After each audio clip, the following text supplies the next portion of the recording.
Welcome back, Kafka enthusiasts. This is Sheila, and you're listening to another exciting episode of Kafka Internals Crashcasts.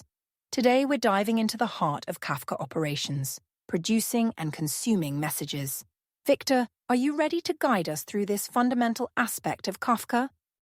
Absolutely, Sheila. I'm excited to explore this crucial topic with our listeners. It's where the rubber meets the road in Kafka operations. Great. Before we jump in, let's remind our listeners that we're currently in the basic operations chapter of our Young Padawan season. We've already covered setting up a Kafka cluster and creating topics. Now, it's time to learn how to actually use those topics by producing and consuming messages. That's right, Sheila. And for our listeners, it's important to have a basic understanding of Kafka's architecture, topics, and partitions before diving into today's content. Excellent point, Victor. Now, to kick things off, I have a quiz question for our listeners. Here it is. In a Kafka topic with multiple partitions, can a consumer guarantee the order of messages across all partitions?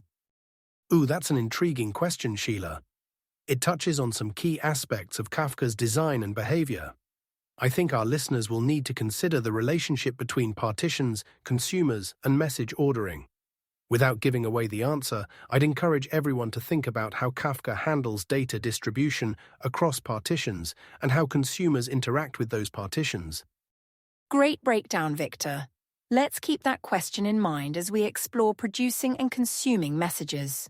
To start, could you give us a high-level overview of what producers and consumers are in Kafka? Certainly. At a basic level, producers are applications that publish or write messages to Kafka topics, while consumers are applications that subscribe to or read messages from Kafka topics. Think of Kafka as a highly efficient post office, where producers are people sending letters, messages, and consumers are the recipients collecting their mail from their post office boxes. Topics. That's a helpful analogy, Victor. So, how does a producer actually send a message to Kafka? Great question. A producer typically follows a few simple steps. First, it creates a producer instance with necessary configurations. Then, it prepares the message, which usually consists of a key and a value. Next, it specifies the topic to send the message to. Finally, it calls a method to publish the message. It's like addressing an envelope, putting a letter inside and dropping it in the mailbox. That seems straightforward. But Victor, I've heard about message serialization. What's that all about? Excellent question, Sheila. Serialization is the process of converting our message objects into bytes, which is the format Kafka uses to store and transmit data. When we create a producer, we typically specify serializers for both the key and the value. Kafka provides some default serializers for common types, like strings and integers. But for complex objects, you might need to implement your own serializer. It's like translating our message into a language that Kafka understands. I see. So, once the message is in Kafka, how does a consumer read it? Consumers work in a somewhat opposite manner to producers.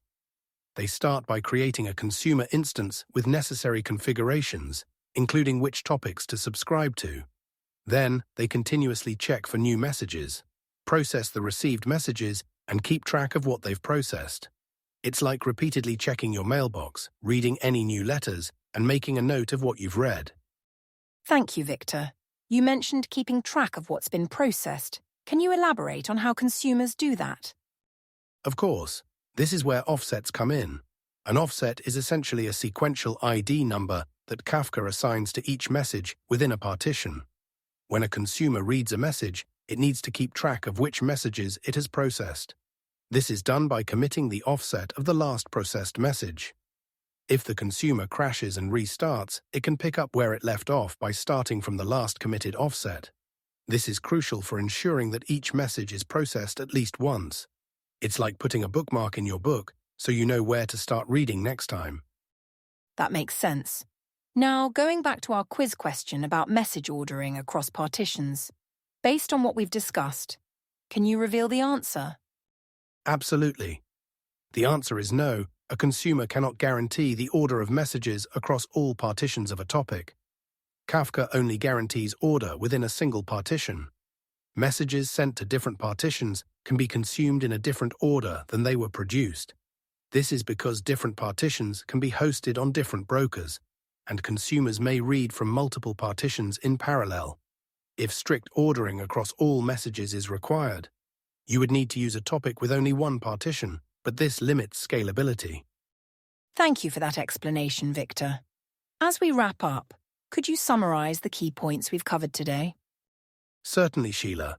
Here are the main takeaways.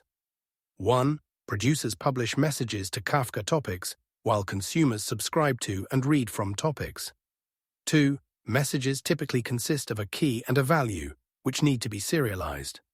3. Consumers keep track of their progress using offsets, which they commit after processing messages. 4. Kafka guarantees message order within a partition, but not across partitions. 5. The choice of partitioning strategy can affect both scalability and message ordering guarantees. Excellent summary, Victor.